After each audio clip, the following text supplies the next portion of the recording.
Alright, this is the finale. You get every weapon you need except for the first tier because the first tier isn't as good as the second tier. I always grab a Molotov, and it doesn't really matter. It's close range. I'd go with my personal favorite again, the auto shotty. And basically, this is one of the harder parts for the humans, just because there's there's about 3 or 4 waves you have to go through before you can actually get to the helicopter. And that's assuming you get past this top area over here.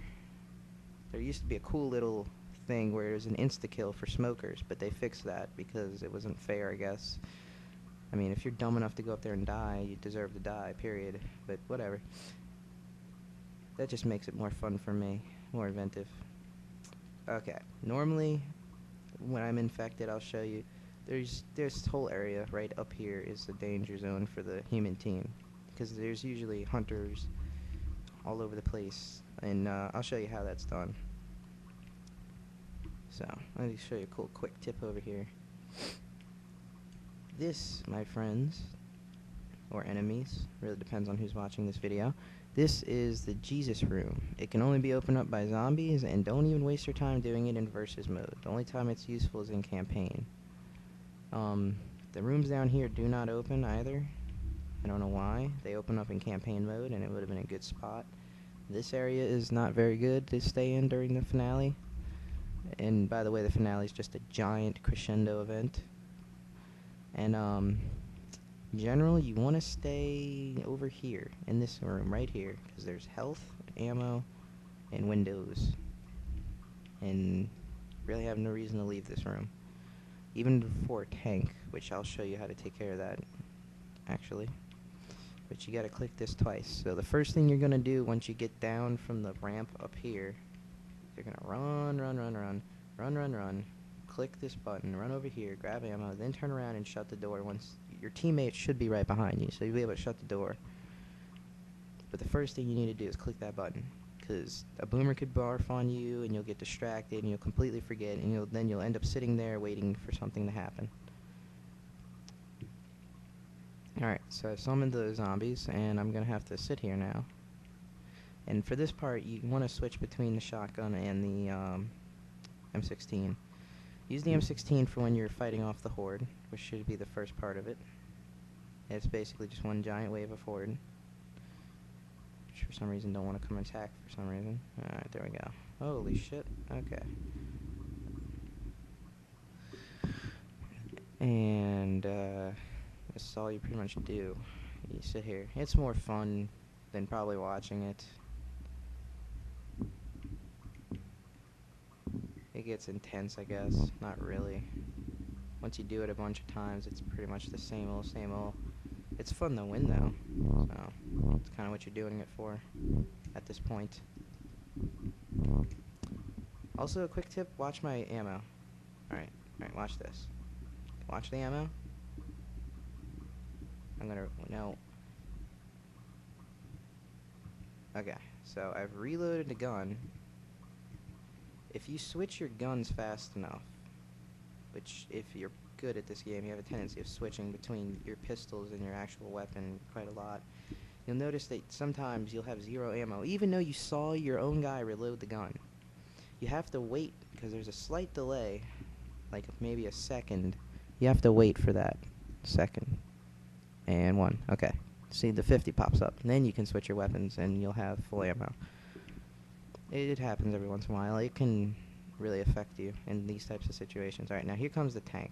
What I do for the tank, which by the way, Connor, don't hit me while I'm doing this, is before the tank comes, of course, you're gonna grab the shotgun, and your whole team should have the shotgun. And what you do is you have a Molotov, usually, because you saw the pipe bombs and Molotovs over there. You have a designated Molotov thrower, and he throws a Molotov, and the tank catches on fire. What you kind of have to do, Connor's dead, is you jump between the windows, because like I say, crouching space is very bad for tank. It'll force him to go completely around, which is longer he's going to be on fire. Or he can be ignorant and want to just punch you and go straight for you at the window. However, I warn you, You have to get out of that window before that tank reaches you, or he will punch you and you will fly off the edge, and it won't be fun. Because it's all about speed. You're faster than a tank, but if you're dumb about it, you're going to get killed, no matter what. And you kind of want to stay in this room, but you don't want to, when the tank comes, you want to stay separated, because if you're all in this corner, he's just going to hit you and hit all of you at once because of the update. And before that wasn't an issue, so you could just pretty much stay. And I know you'll feel tempted to come out here and maybe use the minigun that's set up here, but don't. It's the death trap. That's all it's there for, is to taunt you so you can die. And basically through the whole finale, you're going to have special infected, tanks, and normal infected attacking you. It's not that big of a deal. Anybody with... If you've watched this video, you should be able to handle it, at least. Alright, that's pretty much it, as far as the finale goes. Except at the very end, see, once you kill this tank right here, where...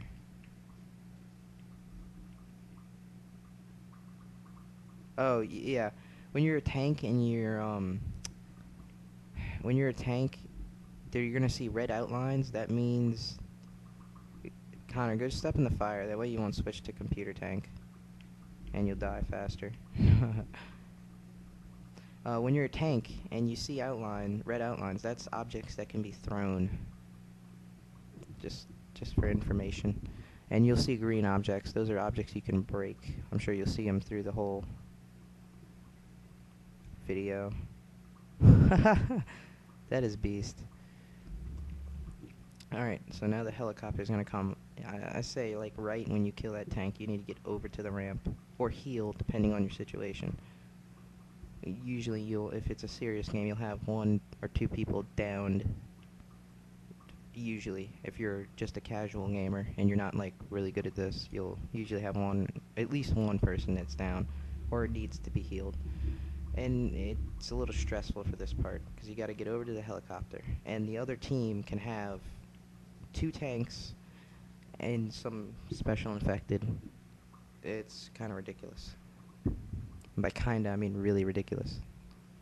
Oh, yeah, and if one of your teammates is being a retard and not getting in the helicopter, the special infected can get inside the helicopter and hit you, preferably the tank, because then the tank stops you from getting in the helicopter, and he can, if a teammate is downed and you jump in the helicopter and the helicopter shuts and flies away, all teammates that are down don't get count towards the score, usually.